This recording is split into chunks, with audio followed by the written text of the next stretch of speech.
L-odwa tajba, il-sis telespettaturi ta' UTV, xandej oħra tal-program mill-Katedra ta' San Pietru. Il-pjazza għal din il-ġimgħa reġgħet vojta hija l-aħħar ġimgħa il-Papa Leon 14 irritorna lura lej il-Vatikan wara żmien ta' btala, però ovvjament ma kienx biss żmien ta' btala, l-Papa baqa' għaddej bl-interventi tiegħu bl-Angelus u il-Papa jfakkarna li wkoll kulħadd għandu bżonn dan il-ftit ħin ta' li nsejbu lilna nfusna. Illum jiena xtaqtek bħalma għamilt fil-ġimgħat li għaddejjin l-ewwel xogħol nixtieq li ċemplu 21-58-560 napprezza t-telefonati tagħkom. Jien is-suġġett illum huwa miftuħ, però mit-tema tal-Angelus tal-Papa ta' nhar il-Ħadd jiena ħadd spunt li inżomm dan il-programm dejjem b'xi tema. U bħalma minna fil-programmi l-oħrajn, l-ewwel wieħed għamilna fuq il-Madonna, għamilna wieħed fuq San Giuseppe, jiena ħassejt li għandna nagħmlu programm daqsxejn b'differenza, daqsxejn rilassat, però iffukat fuq xi ħaġa l-aħwa. Il-Papa fil-programm fil-Angelus iffoka fuq il-Vanġelu tal-Ħadd. Il-Ħadd kien il-Vanġelu fejn tkellem ovvjament fuq min hu l-vera teżor fil-ħajja tagħna. Aħna ħafna mid-drabi nibdew infittxu daqsxejn ta' umani li aħna ikonna l-idea għaliex aħna fl-aħħar mill-aħħar aħna Maltin, aħna naraw dak li hu l-ħajja tagħna, kif trabbejna, u kulħadd ovvjament irid jara li fl-aħħar tal-ġurnata jaqla x'jiekol. Però hawnhekk il-Papa qed jgħidilna ħaġa. Qegħdin nikkonċentraw x'inhuwa l-vera u hawnhekk il-vera interess tagħna għaliex ħafna mid-drabi x'jiġri. Ħafna mid-drabi aħna nitilfu fejn qegħdin niffokaw. U f'dan l-Angelus li ħan nisimgħu minn hawn u ftit ieħor, ħalli nibdew nisimgħuh. Il-Papa jgħidilna fejn għandna niffukaw. Ħanibdew b'dan l-Angelus għaliex mbagħad nidħlu bil-mod il-mod għal dak li għandi f'moħħi fejn ħanieħdu dan il-programm. 26 ta' Lulju quddiem il-Castel Sant'Angelo il-Papa jgħaddilna dan il-messaġġ. Sartant 21-58-560 tistgħu iċċemplulna.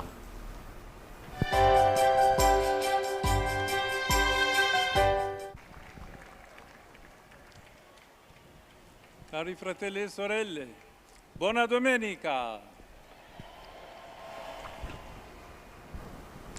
Il-Papa qed jgħidilna hekk, eżis ħuti il-Ħadd it-tajjeb, ovvjament dan sar fil-Pjazza Libertà quddiem il-Kastell Gandolfo. Il-qofol tat-talim ta' Ġesu huwa il-misteru tas-Salt Natalla. L-Evanġelju tal-lum iqabbel dal-misteru ma' ġawra u ma' teżor. Il-parabboli jikxfulna sorpriża, is-sorpriża ta' min isib dak li lanqas biss seta' jittama li jikseb. Tanti li l-fatt li jbiħ jew ħalli kollox warah ma jibqax jidher bħala sagrifixxju, iżda bħala gwadan. Fil-fatt sa mill-ewwel paġni l-Evanġelisti jiddiskrivu bħala irreżistibbli s-sejħa għas-sekwela ta' Ġesu, ħielsa, vera, iżda urġenti u kapaċi tqanqal tweġiba minnu fih.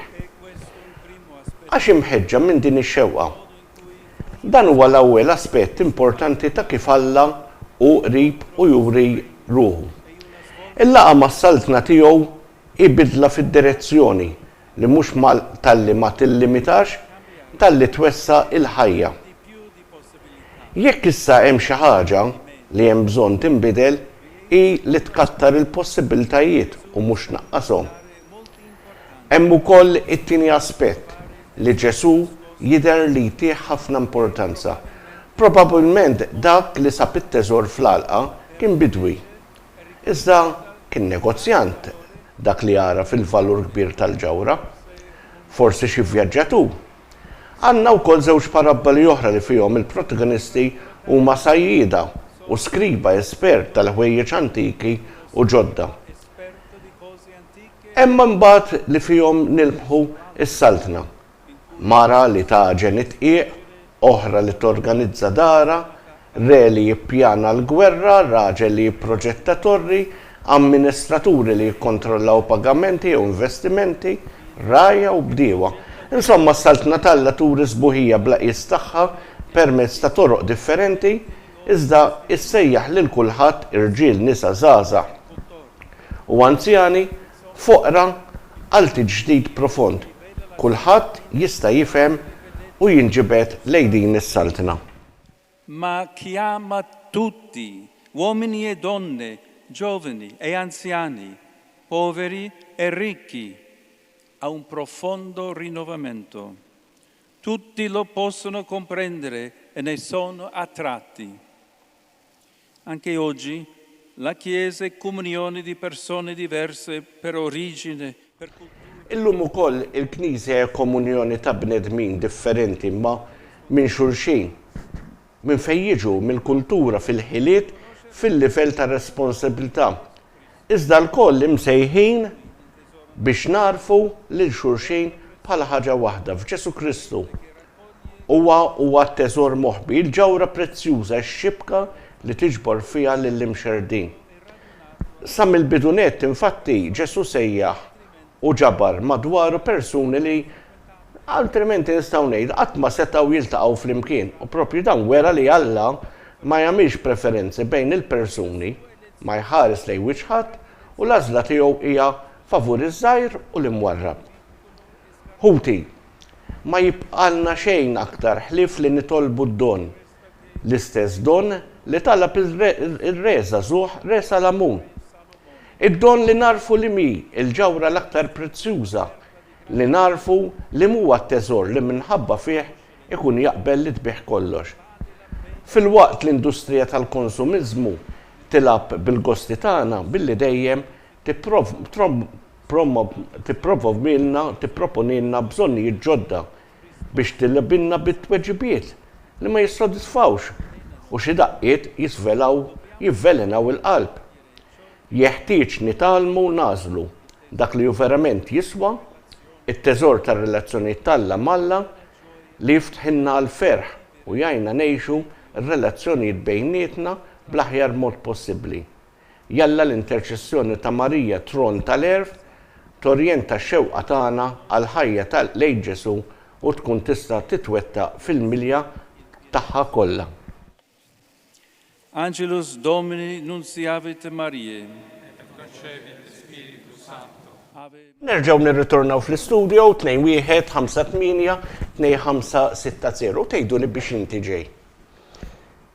Ħansemmalkom diska għax jidher li qegħdin rilassati mela la qegħdin daqshekk rilassati. Ħansemmalkom diska u mbagħad nispjegalkom fiex dal-imqareb ta' wara l-mikrofonu llum ġej.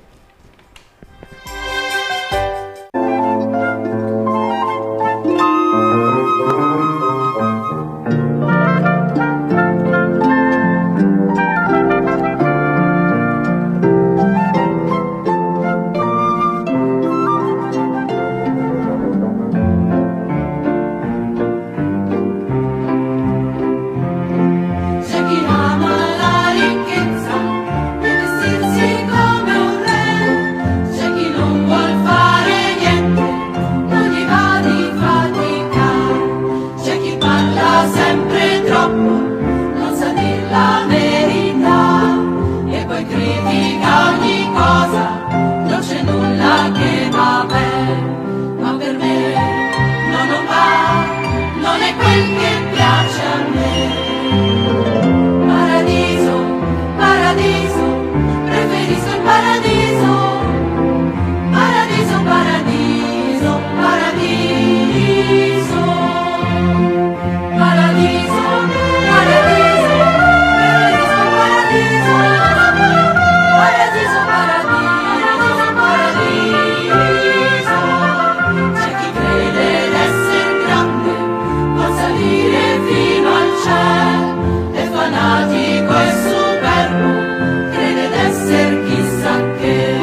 il-ħabib tiegħi San Filippo Neri introduċi San Filippo Neri kien ħobb jgħid fejn tixtieq tmur.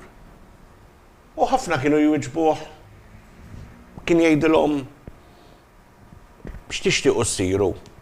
U kien jgħidlhom forsi jekk kien ikun bniedem ta' skola nilħaq għalliem. U wara kien jgħidilhom imma wara li tilħaq għalliem x'tixtieq tsir wara? Forsi surmast. Okej, u wara surmast? Direttur. U wara direttur? Ministru, per eżempju. U San Filippo Neri kien jibqa' dej bija din l-istorja. Sakemm kont tasal f'punt u tgħidlu, mhux immut, wara. U San Filippo Neri kellu din il-biċċa, kien jgħidilhom wara il-ġenna. U din hija tintroduċi ma' dak li llum smajna fl-Angelus ta' nhar il-Ħadd tal-Papa. it-teżor vera. U għalhekk għażil din id-diska, di waħda mill-favoriti tiegħi, din hija diska tal-Monsinjur Marco Frisina, Preferisco l-Paradiso, u fil-bidu tgħid hawn min jippreferi ma jagħmel xejn, hawn min jippreferi jilbes ħwejjeġ fini għax jixtieq isir re. U aħna x'nixtiequ nsiru? U di vera domanda tajba, ħafna minnkom jista' jkun illum kbirtu fl-età. U tgħidli x'kont tagħmel, kien jgħidli mastru tax-xogħol wara. U llum tibda tgħid imma sejn x'fadalli. U llum il-risposta għandha tkun aħna nippreferiw il-ġenna. Aħna maħluqin għalhem. U kien Ġesu stess tal-qalilna jien sejjer inħejjilkom post. Hemm ħafna mara u tafu li għal min qed isegwi akk il-bira fil-għaxiel dawk li qed jaraw xem diretta dal-programm sabiħ nirringrazzja l-Dr. Ċappar u l-Dunġwan bej ħajja u l-mewt. Imma jiena ngħid hemm ħajja u ħajja għax dan huwa passaġġ li nittrasformaw ruħna mhux ngħaddu għax aħna għall-ħares nibqgħu f'dil ħajja fl-eternità. Ejma kej. Tisħana, ingergru, aħna nittrasformaw ruħna aħna bħal dak il-farfett, dak id-dudu, u mbagħad kun fostqa, u mbagħad l-idea tagħna hija li nsiru farfett. Intigru, sbieħ, dik iż-sbuħija li ma tintemm qatt. U jien għażilt tgħidu li fejn ġej. Għaliex il-paradiżo, il-ġenna hija possibbli l-aħwa. U sibt tnejn min-nies li huma Maltin, wieħed Malti l-oħra Awċi. Li daw tawna eżempju ta' kif issir qaddis. U kombinazzjoni xejn imma għax jiena żilthom, wieħed minnhom huwa il-qaddis San George Preka. Kulħadd jafu San George Preka ma twilidx il-bieraħ l-aħwa. San George Preka twieled fit-12 ta' Frar tal-1880 u miet fis-26 ta' Lulju 1962. U fil-fatt fil-2007 tiftakru meta kien ġej għaw Malta il-Papa u bbejatifika dawk it-tlet qaddisin. U mbagħad kien Papa Ġwanni Pawlu II fl-2007 f'xita li ġewwa l-Bażilika ta' Ruma differenti mill-li qed taraw illum il-Papa Benedittu XVI kien it-3 ta' Ġunju tal-2007 eleva lil San George Preka għal qima tal-artali. Xtaqt li nuża dan il-ħin tgħiduli għalfejn. Ħannu nisimgħu il-ħajja ta' San George Preka tgħiduli taf kemm il-darba smajnija. Aw min forsi ntaqgħu wkoll ma' San George Preka kellu l-unur. Però mbagħad wara San George Preka għandi għaddej Talla. U ħajkollha ħbib tiegħi minn Għawdex, saċerdot, li ħajtina informazzjoni għal ftaw il-ġranet ukoll jalla l-anniversarju. Dana huwa saċerdot li pjuttostex riċenti. 2-1-5-8-2-5-6-0 tidru rilassati, id-dar, jalla hekk nuħu pjaċir narakom rilassati. Ejjew mela tlaqna ħammorru daqsxejn lura fl-istorja għal storja sabiħa ta' San George Preka li konċidentalment il-festa tiegħu tiġi ċelebrata fid-9 ta' Mejju kull sena.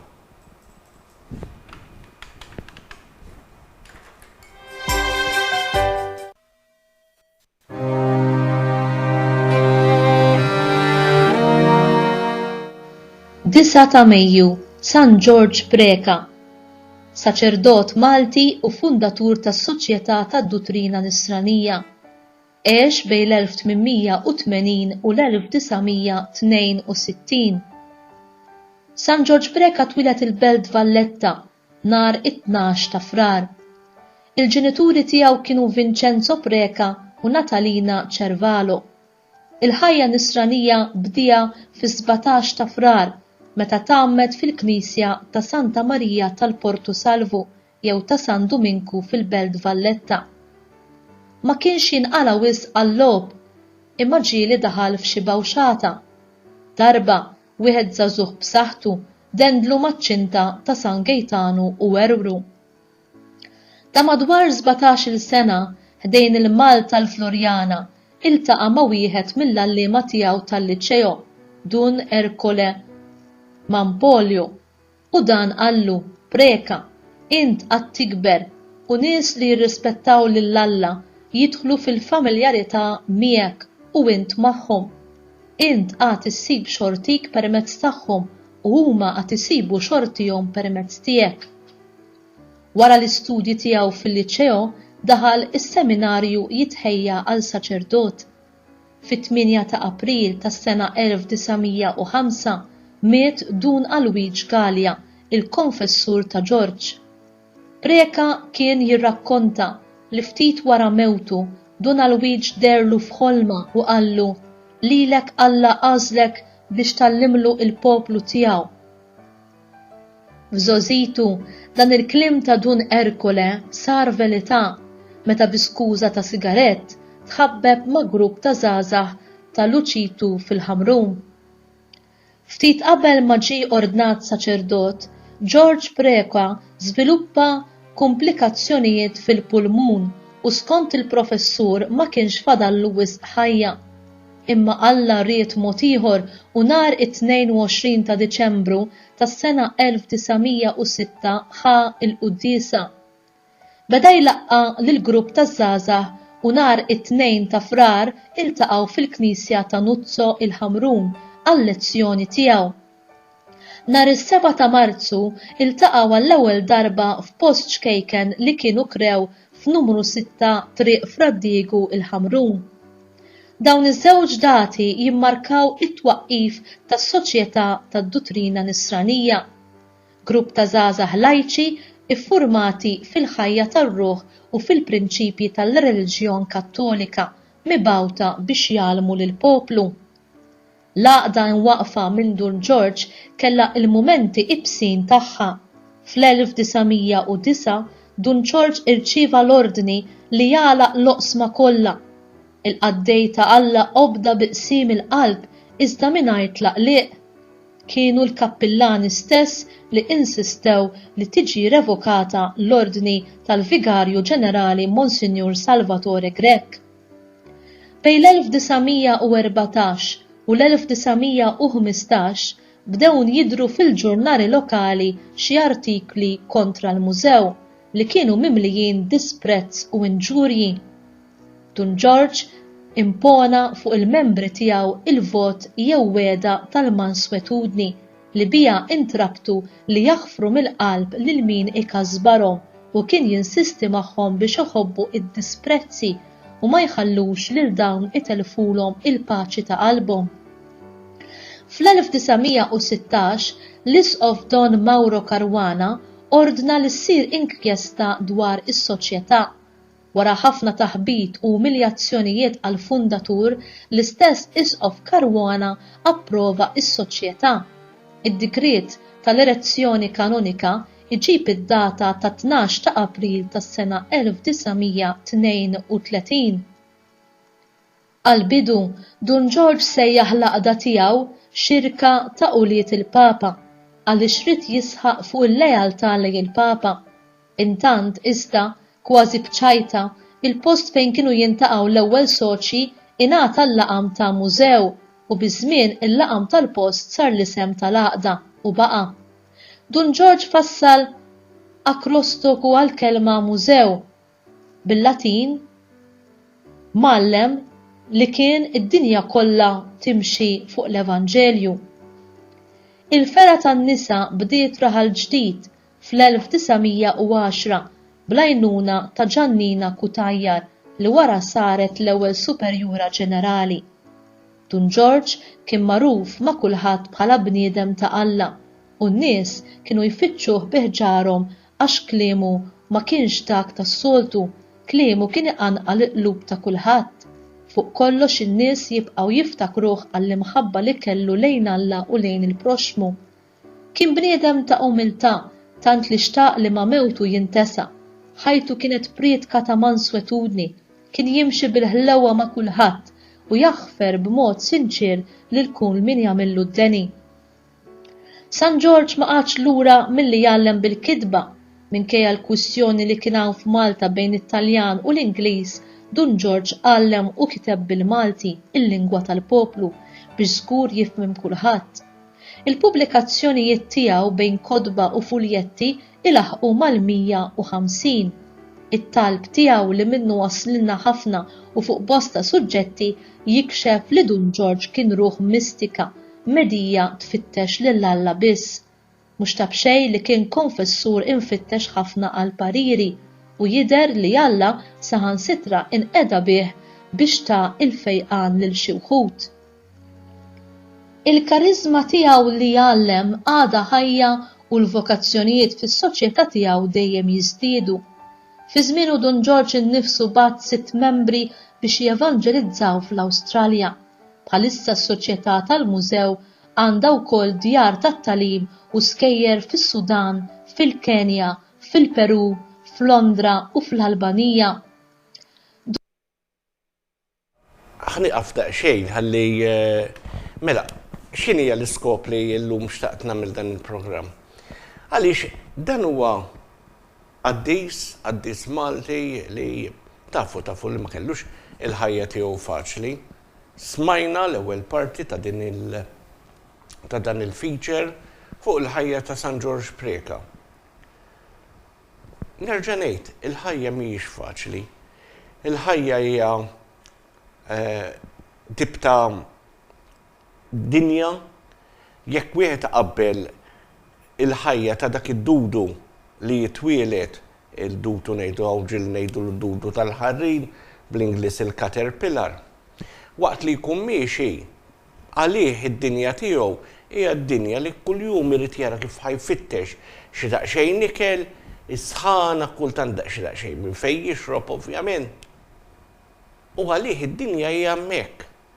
Imma aħna nafu li id-dinja għal dak il-dudu tal-ħarir jew il-caterpillar bl-Ingliż mhijiex hemm l-iskop finali tiegħu hija li xi darba jgħaddi minn dak il-passaġġ u xi darba jsir dak il-farfett sabiħ. Dik id-dija dak li issa maċ għandu l-libertà li m'għadux jitkaxkar mal-art. Però issa aħna bħal dak id-dudu tal-ħarir li kull ma jaf nitkaxkru żaqna mal-art, niklu ftit ħaxix u għalina dik id-dinja kollha. Ħankompli nisimgħu il-tieni parti tal-feature. U llum jiena qed nagħmel dal-programm b'kuraġġ. B'kuraġġ għaliex oġbitni din l-Anġelus tal-Papa jgħidilna li Ġesu ġie għal kulħadd. U nerġa' ngħid, Ġesu ġie għal kulħadd. Importanti. Jiena fil-fatt hekk meta naraw forsi xi drabi aħna nisimgħu ċertu kliem razzist. Ejja ngħidu kollox, għandna niddefendu l-fidi tagħna. M'aħniex imbaxxu u nagħmlu li aħna insiru tapit. Irridu nirrispettaw, però irridu nitalmu l-ewwel ngħixu aħna tansara. Ħankompli nismaw dan il-feature sadattant ħajjingħaqad magħna saċerdot. Saċerdot Awċi.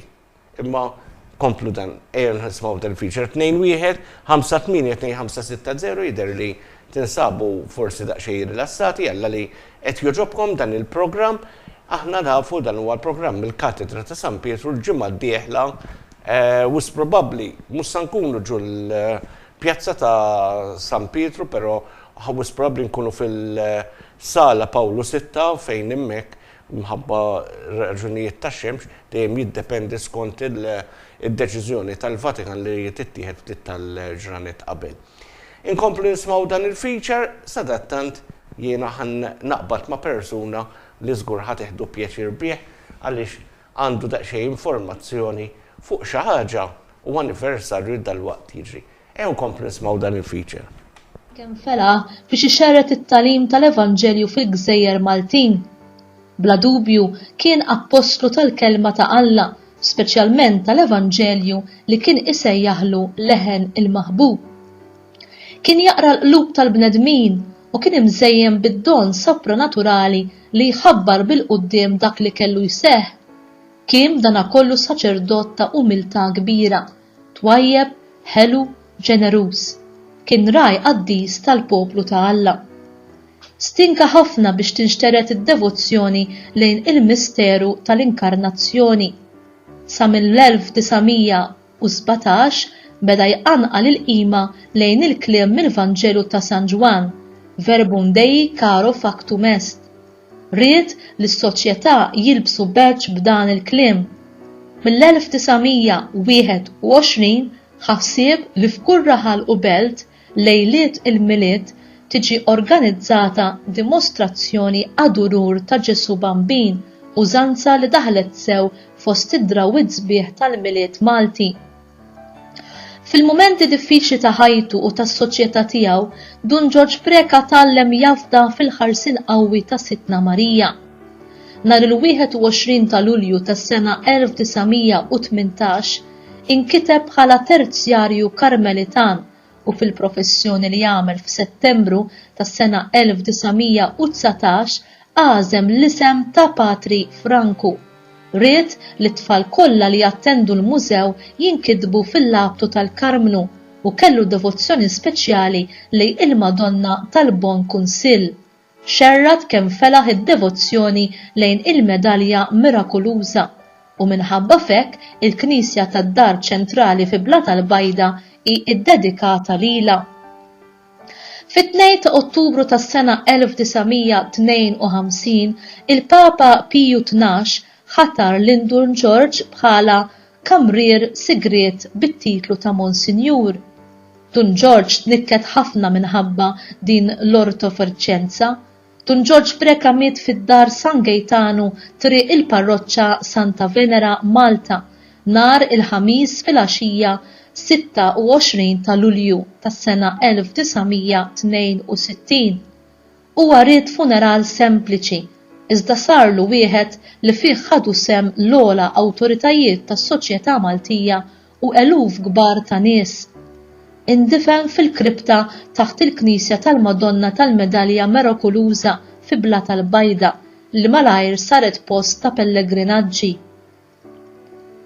Il-miraklu approvat għal beatifikazzjoni sar f'raħal ġdid nhar it-3 ta' Frar tas-sena 1964 meta Charles sammit Hendrik fiq f'daqqa minn distak tar-retina wara li qiegħed taħt rasu relikwa ta' Dun George. Il-kawża ta' beatifikazzjoni tiegħu ġiet mibdija fl-1975. Dun George kien iddikjarat beatu fid-9 ta' Mejju tas-sena 2001 mill-Papa Ġwanni Pawlu II waqt qudiesa ta' beatifikazzjoni fuq il-fosos tal-Florjana, Malta. Huwa kien ikkanonizzat mill-Papa Benedittu XVI li sejjaħlu ħabib ta' Ġesu u iddikjara li San George Preka huwa it-tieni missier tal-fidi tal-poplu Malti u Awċi. Il-festa liturġika tiegħu taħbad fid-9 ta' Mejju. Nitolbu lil Alla bl-interċessjoni ta' San George Preka. Wara l-fejqam mirakulus ta' tarbija, Eric Catania, ftit wara il-beatifikazzjoni, Dun George ġie iddikjarat qaddis f'Ruma nhar il-festa ta' Trinità Qaddisa, il-ħadd 3 ta' Ġunju tas-sena 2009. Nhar it-8 ta' Novembru tas-sena 2009 ġiet inawgurata l-ewwel parroċċa f'Marta iddedikata lil dan l-ewwel qaddis Malti fiż-żona magħrufa bħala is-Swatar.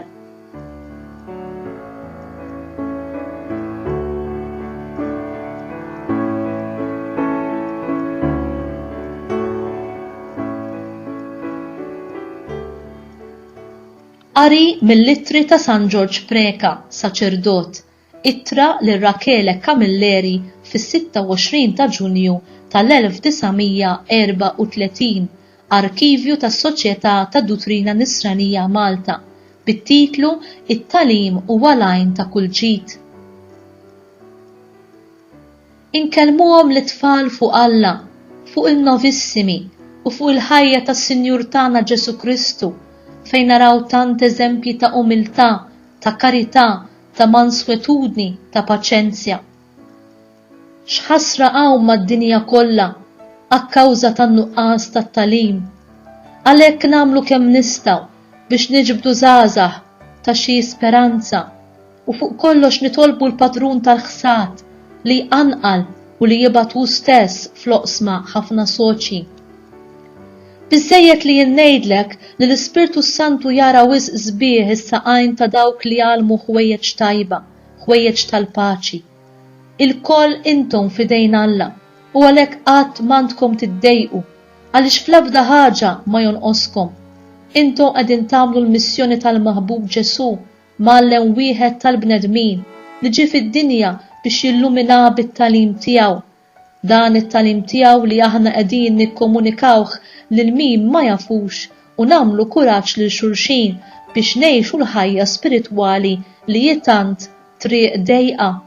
Jiena kuljum nirrikmandakom fil-quddiesa u nitlob l-Alla il-koll kemm aħna jagħmel miżerikordja magħna. O x'unur li Alla tant ma jestux joġbu jinqeda bina għal servizz hekk ħelu, hekk glorjuż, hekk importanti. Aktar ħsibijiet ta' San George Preka.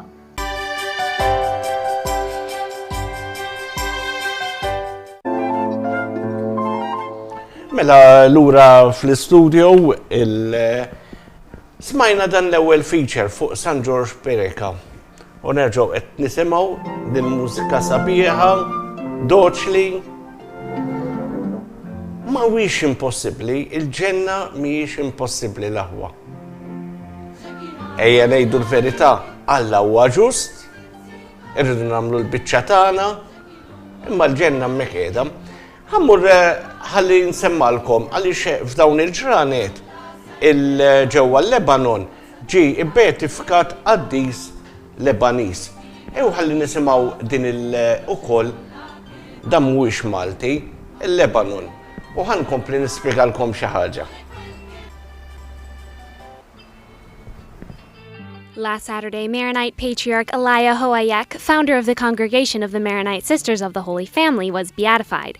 During Sunday's Angelus in Castel Gandolfo, Pope Leo XIV highlighted his leadership and service to the Maronite Church.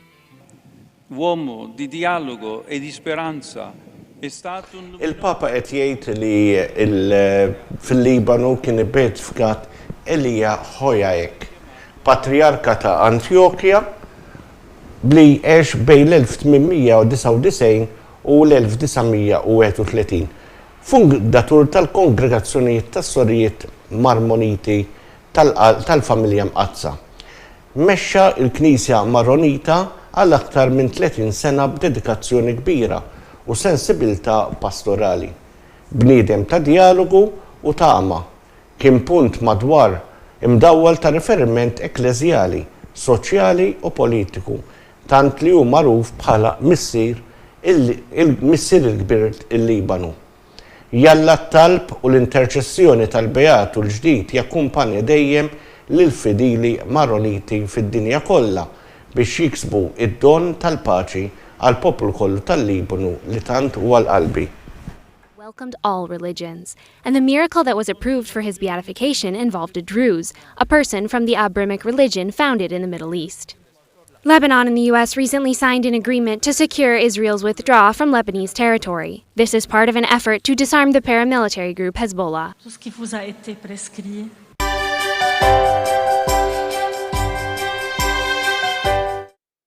Nerġaw niġu lura fil-studio u ħanaddu wkoll mela wara li smajna din l-informazzjoni ħammurru għal dal-feature għaliex kien propjament kont qed ikoll ħansibilkom sa wieħed Awċi.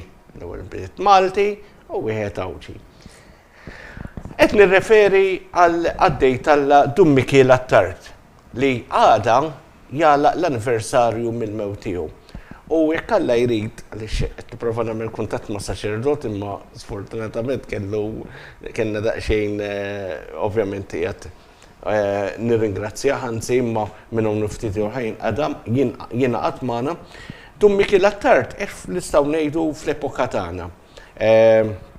Kien twieled fl-ewwel ta' Ottubru tal-1933 u miet ftit ta' snin ilu fl-2004 fil-30 ta' Lulju 2004. Għalhekk illum jiena ħsibt li naqaddaw il-ġiex qassisin ħan nisimgħu daqsxejn ftit informazzjoni fuq u mbagħad hekk Alla jrid sadattant naqbad mal-Father Ruben Mikallef l-Awċi u minn hawnhekk nirawgura lil Father Ruben Mikallef il-kappillan ta' Birżebbuġa awguri għall-anniversarju presbiterjali u anke għall-birthday tiegħu jidher li Father Ruben li talaq il-birthday ukoll imma dak presbiterjali żgur kont hemmhekk preżenti jiġifieri dan nawgura lilu u fl-istess ħin semmejna Birżebbuġa l-kappillan ta' Birżebbuġa ngħidulhom il-festa tajba.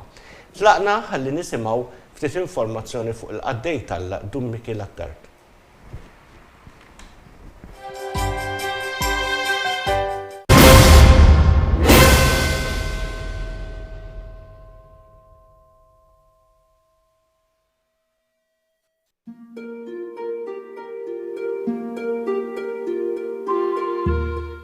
Dum Mikiel Attard, saċerdot, għex bejn l-1933 u s-sena 2004.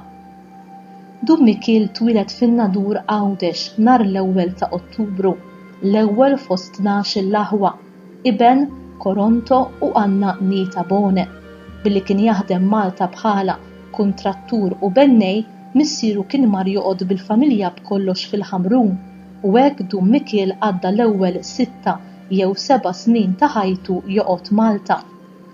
Fl-1940 wara li faqqat it-tieni gwerra dinjija, Koronto iddeċieda li jirritorna lura bil-familja tiegħu lejn raħal twelidu. Hawn iċkejken Mikiel beda jiffrekwenta l-mużew fejn fl-1945 ġie aċċettat bħala kandidat. Ta' 10 snin beda wkoll jistudja fis-Seminarju tal-Qalb ta' Ġesu. Mis-superjuri u l-għalliema kienu miżmum bħala student intelligenti, serju, eżemplari u ta' ħajja tajba u attent biex iwettaq dmirijiet u sewwa. Aktar tard huwa ddeċida li jimxi wara Kristu fit-triq tas-saċerdozju. Bħala seminarista huwa kien kapaċi jitħaq u jiċċajta ma' sħabu imma fl-istess ħin iħobb il-ħajja ta' ġabra u talb. Huwa ġie ordnat diaknu mill-Isqof Monsinjur Giuseppe Paċ fl-20 ta' Deċembru tas-sena 1958 u presbiteru fit-12 ta' April tas-sena 1959. Fost il-ħidmiet pastorali li wettaq bżelu kbir, Dum Mikiel ħadem ħafna maż-żgħażagħ.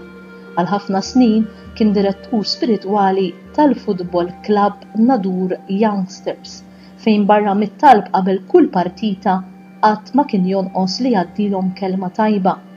Huwa kien jorganizza laqgħa fix-xahar għaż-żgħażagħ tal-parroċċja tiegħu u aktar tard waqqaf il-grupp ta' talb imsejjaħ GYM Gym Talb Madonna ta' Pinu. Huwa beda joħroġ ukoll il-fuljett ta' darba fix-xahar il-ħbieb isejħu. Baqa' ħafna attiv fil-mużew u spiss kien iżur id-diversi oqsma ta' Għawdex. Huwa ħabb ħafna lis-saċerdoti u ħadem kemm felaħ biex jgħinhom f'kull bżonn tagħhom. Fl-1966 beda joħroġ fuljett għalihom. Aġġornamento li fih kien jitratta temi spiritwali u pastorali attwali.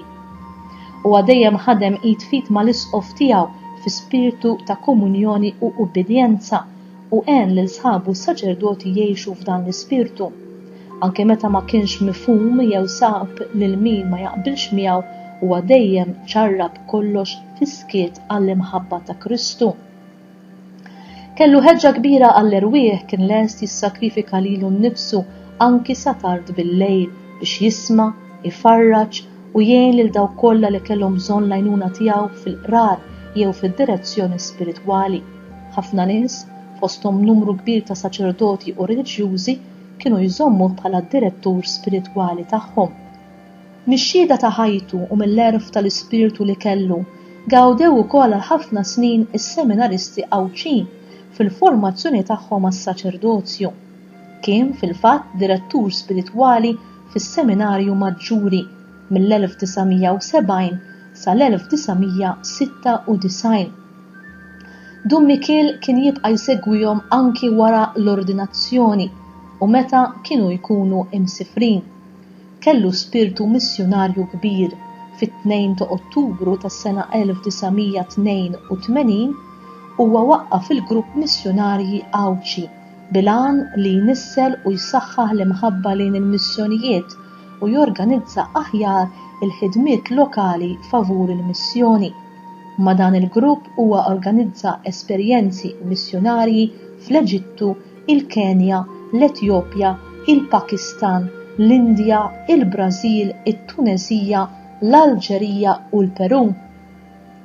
Kien iħobb sinċerament lill-art welidu, jħossa ħtiġijiet tal-poplu u jinteressa ruħu fil-ħtiġijiet soċjali. Stinka biex il-moviment azzjoni soċjali jibda jwettaq il-ħidma tiegħu f'Għawdex ukoll. Kien saċerdot ferħan li għex is-saċerdozju tiegħu b'mod sħiħ. Is-sigriet tiegħu kien l-għaqda intima tiegħu ma' Alla permezz tat-talb. Kellu devozzjoni kbira lil Ġesù Ewkaristija u lejn il-Madonna ta' Pinu. Kellu mħabba kbira għall-qudiesa ta' kuljum, għall-meditazzjoni tal-kelma ta' Alla, għall-liturġija tas-sigħat u għar-Rużarju. Lill-Madonna ta' Pinu li spiss kien iżura fis-santwarju tagħha kien jafdala kull ħidma tiegħu. Huwa kellu xewqa kbira li ħdejn is-santwarju ta' Pinu jitrawwem xi ordni ta' patrijiet kontemplattivi, iżda dan it-tentattiv ma rnexxiex. Għen ukoll biex tinfetaħ komunità tas-Surijiet Dumnikani tal-Klawsura fix-Xara, iżda anki dan il-proġett rah ifalli quddiem għajnejh li ma' żewġ esperjenzi ikkawżawlu dbatija interjuri kbira. Iżda hu ta' bniedem spiritwali li kien għaraf jaċċetta dawn il-fallimenti bi spiritu ta' fidi u rassenjazzjoni f'idejn Alla. Kien jemmen li Alla għandu iż-żmien u triqat tiegħu u ma ħalla xejn jaqtalu qalbu. Is-saħħa fiżika tiegħu kienet dejjem xi ftit dgħajfa, iżda hu b'kuraġġ u fiduċja fl-għajnuna tas-sema qatt ma żamm lura milli jagħti lilu nnifsu tal-aħħar. L-ispirtu ta' sagrifiċċju u r-rabta ta' qalbu mar-rieda tal-missier li wera f'kull ħidma pastorali tiegħu urja speċjalment fl-aħħar snin tal-mart tiegħu. Kien ilu jbati ħafna minn diversi tipi ta' mart kroniku fosthom l-ażma u l-Parkinson disease sakemm fis-sena 2000 kellu jinxteħed fis-sodda għal kollox. Hemmhekk baqa' joffri lilu nnifsu bħala offerta ħajja lil Alla sakemm miet fama ta' qdusija fit-30 ta' Lulju tas-sena 2004. Fit-2 ta' Awwissu sar il-funeral tiegħu li għalih attendew 116 il-qassis. Kienu preżenti wkoll il-President ta' Malta, il-Prim Ministru u personalitajiet oħra flimkien ma' folla kbira ta' nies minn Malta u Għawdex.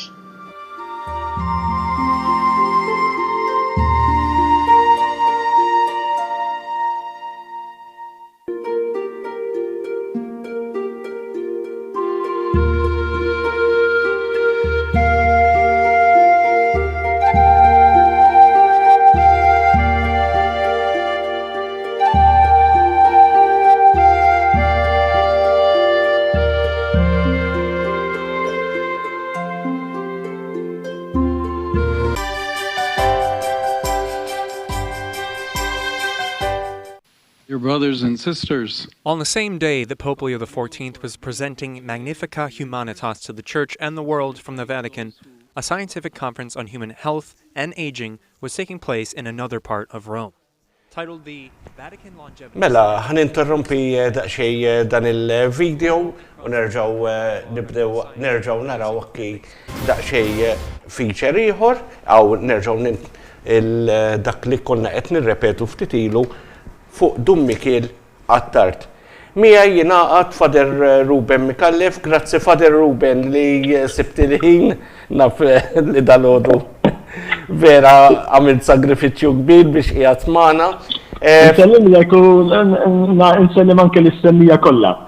U fil-fatt ftit tarħin ilu rejna feature fuq ħajjet Dun Michiel Attard li għada jagħlaq l-anniversarju minn mewt tiegħu. U forsi tgħidilna għalfejn l-lum għamilna tal-kollegament għaliex akki għada ħajjiġi mfakkar huwa dan Dun Michiel li hu għaddej akki sak fit-triq għall-beatifikazzjoni jekk Alla jrid. Ekku. Għada propjament jaħbad l-22 anniversarju mill-mewt tal-qaddi ta' Dun Michiel Attard li kien saċerdot diċesan minn Nadur Għawdex. Ta' kull sena issir minn it-tifkira fis-Santwarju tal-Madonna ta' Pino u tajjeb ngħidu li s-Santwarju ta' Pino għandu rabta intima ma' Dun Michiel. Forsi ma nafx ħarġitx qabel fil-programm għax ma kontx insegwi. Però Dun Michiel kellu ħafna qalbu dan il-post, dan is-santwarju li kien isejjaħlu oasi ta' paċi, oasi ta' serenità, u anke fih kien waqqaf grupp ta' talb li kien sejjaħlu Ġim Talb Madonna ta' Pino. Indirizzat propjament u prinċipalment għaż-żgħażagħ. Kienu jiltaqgħu darba fix-xahar u Dun Michiel kien jorganizza mument ta' talb għal dawn iż-żgħażagħ biex burin flimkien fil-ħedda tas-santwarju wara li s-santwarju jagħlaq għas-servizz tan-nies. U kien ikun mument partikolari ħafna li fih Dun Michiel kien janima dan il-grupp anke bil-għajnuna ta' xi persuni oħrajn, fosthom anke xi saċerdoti oħrajn, xi kriminalisti. U ta' kull xahar kien ilaqqaf fis-sem il-Madonna anke dan il-grupp. Apparti minn hekk, Dun Michiel ukoll kellu xewqa li fis-Santwarju tal-Madonna ta' Pino ikun hemm preżenza ta' xi reliġjużi jew inkella ta' xi fl-Awstralja xi monaċi jew sorijiet li ikunu fil-post. Fil-passat kien hemm xi tentattivi però sfortunatament s'issa ma rnexxewx għalkemm din l-aħħar sena fis-Santwarju hemm preżenza issa ta' sorijiet illi b'xi mod naħseb parti mill-ħolma ta' Dun Michiel jew mix-xewqa ta' Dun Michiel qiegħda f'seħħ bil-għajnuna ta' dawn is-sorijiet li qegħdin jagħtu servizz f'dan is-santwarju. Aħna fil-parroċċja tan-Nadur biex inżommu ħajja il-memorja ta' Dun Michiel Attard ta' kull xahar ukoll nlaqqgħu grupp ta' nies pjuttost kbir kull tielet erba' tax-xahar nżommu appuntament dejjem fiss qabel qudiesa ta' filgħaxija, qabel l-aħħar qudiesa ta' filgħaxija, jiġri fis-sajf tkun fis-6:15, fil-qudiesa ta' filgħaxija tkun fis-7 u fix-xitwa tkun fis-6:15 peress li l-qudiesa tkun fis-6:30 li fiha l-ewwel naqraw silta tal-Vanġelu għaliex hu mument ta' talb. Imbagħad nabbinaw omelija ma' dak il-Vanġelu, omelija ta' Dun Michiel. Tistaġeb dawn omeliji ħafna minnhom Dun Michiel f'ċertu perjodu tas-saċerdozju tiegħu l-omeliji kien jiktibhom, kien jagħmilhom qishom forma mhux ta' punti biss, kien ilaħħomhom kważi jista' jaqrahom. Allura għandna x-xorti li għad baqalna dan il-materjal illi nabbinaw Vanġelu miegħu u naqrawhom. Jinqaraw minn xi ħadd partikolari. Tistaġeb huma twali anke għall-ġurnata tal-lum minkejja li nkitbu biċċa minnhom iktar minn 50 sena ilu, biċċa minnhom ta' 70s. Għadu matwali tal-ġurnata tal-lum Dun Michiel kien ħafna viżjonarju u kien profetiku anke fil-viżjoni tiegħu. Allura għadu rilevanti anke riflessjoni fil-ħsibijiet tiegħu għall-ġurnata tal-lum. Imbagħad normalment għat-tieni parti nistiednu persuna, normalment tkun saċerdoti ma mhux bil-fors, ġieli kemm anke lajċi. illi jaqsmu mal-ġemma preżenti l-esperjenza u l-konoxxenza tagħhom ta' Dun Mikiel. ċej jitkellmu fuq dwar kif jafuh u dwar x'relazzjoni kellhom ma' Dun Mikiel u tistaġeb kemm ħarġu affarijiet interessanti f'dawn il-laqgħat ta' kull xahar dwar il-personalità ta' Dun Mikiel Attard. Uħud minnhom provajna nixbruhom dawn il-riflessjonijiet li nqasmu, oħrajn mhux dejjem jirnexxielna xi ma jkunux forma ta' punti, allura jkun diffiċli terġa' forsi tixbor il-materjal kollu li jkun intqal. Però aħna l-għan prinċipali huwa li nżommu ħajja il-memorja ta' dan is-saċerdot għaddis mill-parroċċja tan-Nadur. Dan sforz li qegħdin nagħmlu minn naħa tagħna, jiġifieri bħala bażi parrokjali. Għalkemm din tieħu dimensjoni anke djoċesana għaliex jiġu mistiedna mhux biss il-parroċċjani tan-Nadur, imma jsir avviż fuq il-bulettin ta' djoċesi ta' Għawdex, konna ħata wara tal-bulettin fejn ikun hemm l-avviżi djoċesani li għalija jkunu mistiedna naturalment dawk kollha li jkunu jistgħu jattendu, li jkollhom il-pjaċir jattendu. Infatti jkun hemm nies li jiġu minn diversi irħula regolari, uħud minnhom regolari, oħrajn jattendu għax forsi jkunu qalulhom sħabhom, jew għax forsi jkun qalilhom min ikun se jagħmel riflessjoni. Uħud minnhom jibqgħu jiġu minn dakinhar jibqgħu jattendu regolarment għall-laqgħat li nagħmlu. Grazzi ħafna Fader Ruben, grazzi li kont miegħek u ovvjament. Fejn nista' nkun ta' servizz. U ovvjament min ikollu jew jaqla xi miraklu jew dan javviċinak lil Fader Ruben. Infatti jekk noħodlok nofs minuta. Le kemm trid. Ħafna drabi ikonna intenzjonijiet speċifiċi għal dawn il-laqgħat, diversi nies iċempluli jew li jew inkella lil Monsignor Don Giuseppe Attard jiġu Dun Mikiel u jgħidulna b'xi intenzjonijiet li jkunu jixtiequ li niddedikaw dak il-mument ta' talba għalihom bl-interċessjoni ta' Dun Mikiel Attard. Fis-sens aħna npoġġu l-intenzjoni ta' dak li jkun bħala qisu intenzjoni tal-laqgħa biex il-ġejt spiritwali li joħroġ minn dawn il-mumenti imur għal bżonnijiet ta' dik il-persuna li tkun resqed dik l-intenzjoni. Kellna ħafna anke okkażjonijiet u episodji ta' grazzi maqluwa inkwantu fejqan jew persuni li jkunu jixtiequ tarbija u eventwalment imbagħad jaqilgħu din il-grazza din ix-xewqa li jkollhom. Infatti fil-laqgħat normalment naġġornaw minn laqgħa l-oħra isma' dik il-grazza li konna qed nitolbu għalija f'dan l-aħħar tliet laqgħat pereżempju inqalet bl-interċessjoni ta' Dun Mikiel Attard. Nirringrazzjaw l-Alla ta' dik il-grazza li jkun ġvera tali dik il-persuna partikolari u dik il-familja partikolari. Jiġifieri kif ikun hemm xi ħadd li jkollu x'intenzjoni li jixtieq iressaqha f'dawn il-momenti partikolari, jista' jikkontattjani. Jiena jekk trid anke nagħtik anke il-numru tal- Tista' jkunu għalik. Min ikun jixtieq ikun jista'. Fil-każ imbagħad ngħaddulek ħalli tkun tista' tgħaddi. Tajjeb ħafna. Jiena wkoll nagħmellek dan jekk forsi toħorġu xi tip ta' avviż tkun tista' tibatuli u aħna nibdew hekk alla jrid kull darba minn ġimgħa qabel. Inxandru. Fader Ruben, grazzi ħafna naf li dalgħodu għamilt naħseb anke Dun Mikiel għenek xi għax miskin imma l-bieraħ aċċetta mill-ewwel u dalgħodu fid-disavventura żgħira tiegħu. Ekku. Hemmhekk ried il-mulej. Grazzi Fader Ruben, jekk Alla jrid. Grazzi tal-ġid li qed tagħmel inti u l-komunità tan-Nadur. Grazzi ħafna. Kenna il-Fader Ruben Mikallef dan huwa awġi u nsellemak il-Fader Ruben Mikallef l-Arċipriet ta' Birżebbuġa. Wasalna fit-tmiem ta' dan il-programm, nispera li kien ta' oġobkom fil-sens li jiena approvajt li nagħti il-toma ta' dak li kien ħobb jgħid il-ħabib tiegħi San Filippo Neri. X'ħan nixtiequ l-aħwa mhux nilħqu għax wara tilħaq ejjew niftakru li wara din il-ħajja aħna titrasformaw u li nixtiequ xi kien li nsiru qaddisin. Tislija tmur lill-ommi li bagħtet li messaġġ minn hawnhekk insellmilha nsellem lill-ommijiet u l-ġenituri kollha u lilkom eżis anzjani u morda li forsi qegħdin issegwuni jalla li dal-programm kien ta' interess u ħanispiċċa kif jgħid San Filippo Neri, preferisco il-paradiso. Paċi magħhom u awguri għal ġimgħa d-dieħla nintaw.